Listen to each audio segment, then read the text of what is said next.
আসসালামু আলাইকুম। তোমরা কেমন আছো? আশা করি ভালো আছো। আই হোপ আমিও খুব ভালো আছি। আর একটা ডেলি ব্লগ নিয়ে চলে আসছি।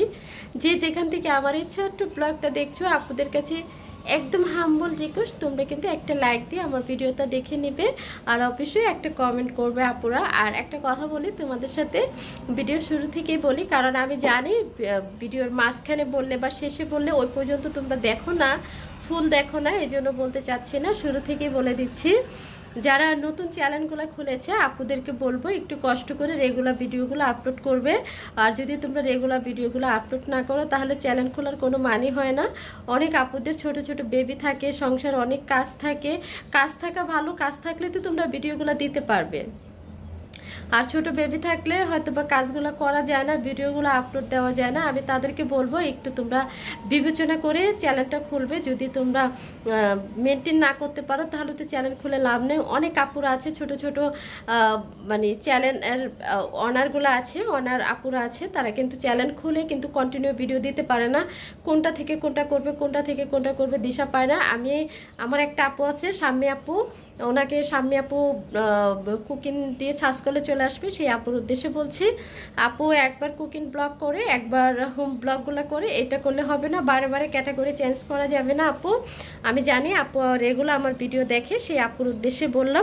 তো চলেন, অনেক কথা বলে ফেললাম। তো এদিক দিয়ে চলে আসলাম ভাইদের রুমে। ভাইদের রুমটা কিন্তু একটু গুছ করে নিলাম সকালবেলা, কারণ ভাইরা ভার্সিটিতে চলে গেছে।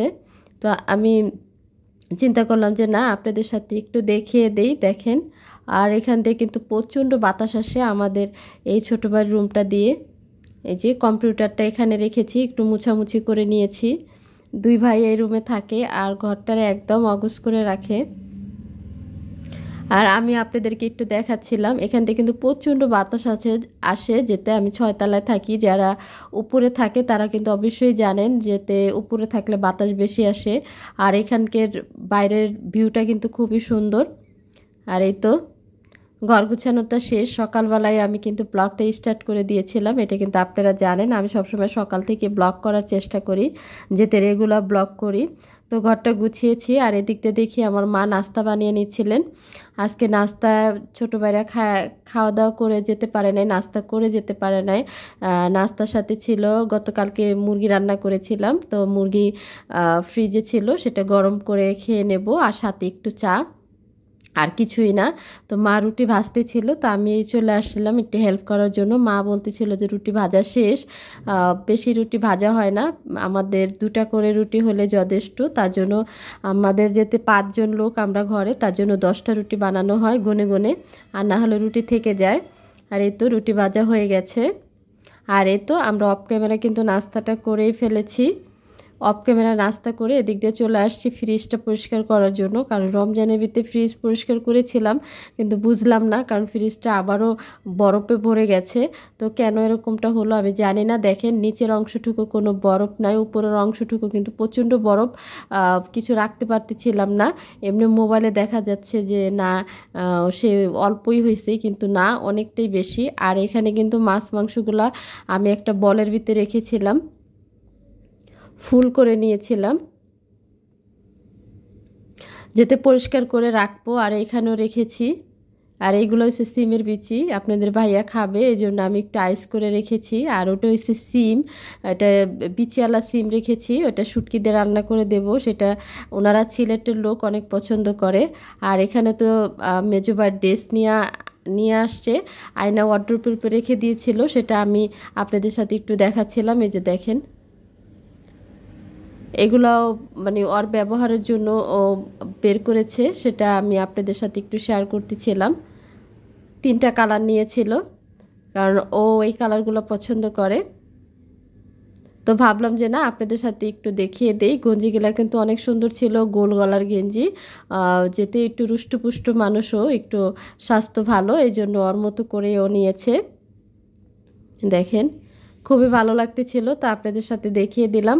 আর এদিক দিয়ে কিন্তু মা ছোটো ভাইয়ের রুমটা আবারও চলে আসছে কাপড় চোপড় গুছানোর জন্য। আমি কিন্তু ঘর গুছিয়ে গিয়েছিলাম, মা চলে আসছে ভাইদের কাপড় ভাঁজ করে ওয়ারড্রপে রাখার জন্য। তো ভাবলাম যে না, এটা মিস করা যাবে না, যেতে মা আমাদেরকে অনেক হেল্প করে, তো মাকে একটু দেখিয়ে দেই। এই যে ভাইদের কাপড় চোপড় কিন্তু মা এভাবে ভাঁজ করে রাখে, যখন মা সময় পায় মা গুছ করে দেয়, যখন আমি সময় পাই তখন আমি গুছ করে দিই। এই তো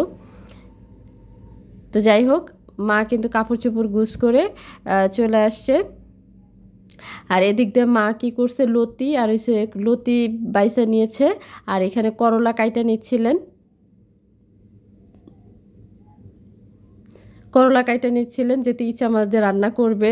আর এই তো লতি শুটকি দিয়ে রান্না করবে।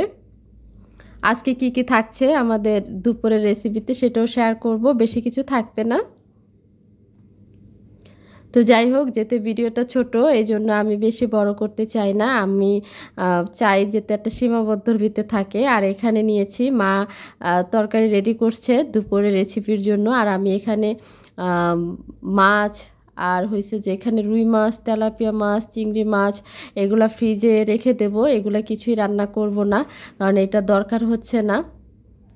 এটা রেডি করে নিয়েছি, দেখো মুরগি আর হয়েছে যে মাংস এগুলো রেডি করছি। এখন আমি প্যাকেট করব, যেতে ফ্রিজটা পরিষ্কার করেছি, এখন ফ্রিজে রেখে দেব। আর দুপুরের জন্য তো দেখেছো কি কি নিয়েছি, সাথে কিন্তু আরও কিছু আছে সেটাও শেয়ার করব। তোমরা সাথে থেকে একটা লাইক দিয়ে দেখা শুরু করে দিও, যারা আমাকে অসংখ্য পছন্দ করো, অসংখ্য ভালোবাসো, তারাই শুধু আমার ফুল ভিডিওগুলো দেখবে, এটা আমার বিশ্বাস। তো যাই হোক, মুরগিটা প্যাকেট করে নিচ্ছিলাম। তো যাই হোক, যারা আমাকে অনেক ভালোবাসো, আমার ভিডিওগুলো ফলো করবে, অনেক কিছু শিখতে পারবে, আর এইভাবে ভিডিও তৈরি করবে। আর এই তো মুরগিটা প্যাকেট করা হয়ে গেছে, এখন আমি গরুর মাংসটা প্যাকেট করে নিচ্ছিলাম। তো যাই হোক, কয়েকদিন পরে তো এই মোবাইলটা চেঞ্জ করে ফেলবো, খুবই মায়া লাগতেছিল। এই তো হয়ে গেছে আমার প্যাকেট করা, এখন ফ্রিজে রেখে দেবো। এই তো ফ্রিজে আমি ফ্রিজ পরিষ্কার করে এই যে ফ্রিজে রেখে দিলাম, দেখো। আর বক্সগুলো একদম নিচে রেখেছি। আর এদিক দিয়ে নিয়েছি ডাল, মুসুরির ডাল, ধনেপাতা দিয়ে টমেটো দিয়ে ডাল ভুনা করব, শুটকি দিয়ে লতি দিয়ে রান্না করব, চিংড়ি মাছ দিয়ে করলা ভাজি করব, আর এখানে ডাল ভুনা করব। এটাই ছিল দুপুরের রেসিপি, তো দেখিয়ে দিলাম।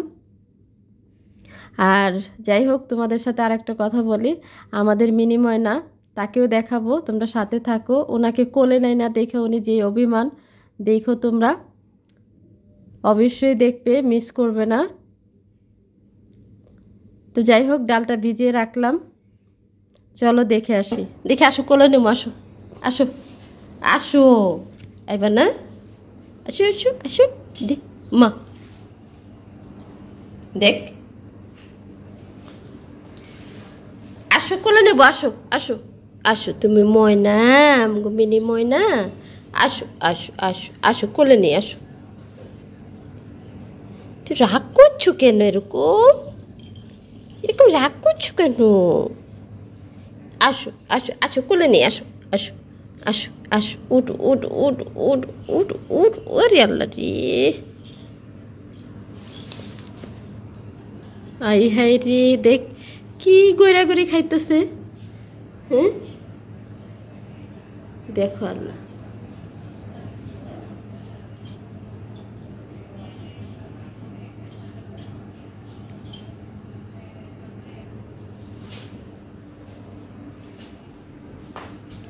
আসো আসো আসো, কোলে নেই আসো।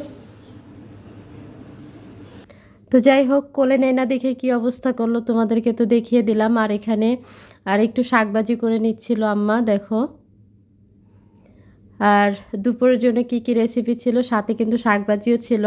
তো যাই হোক, বলতে ভুলে গিয়েছিলাম, এখন বলে দিলাম। তো যে যেখান থেকে আমার ব্লগটা দেখছো, একটু তোমরা কমেন্টে জানিয়ে দিও। তো ভালো থাকো, সুস্থ থাকো, নতুন দিনে নতুন আরেকটা ব্লগ নিয়ে চলে আসবো। আল্লাহ হাফেজ।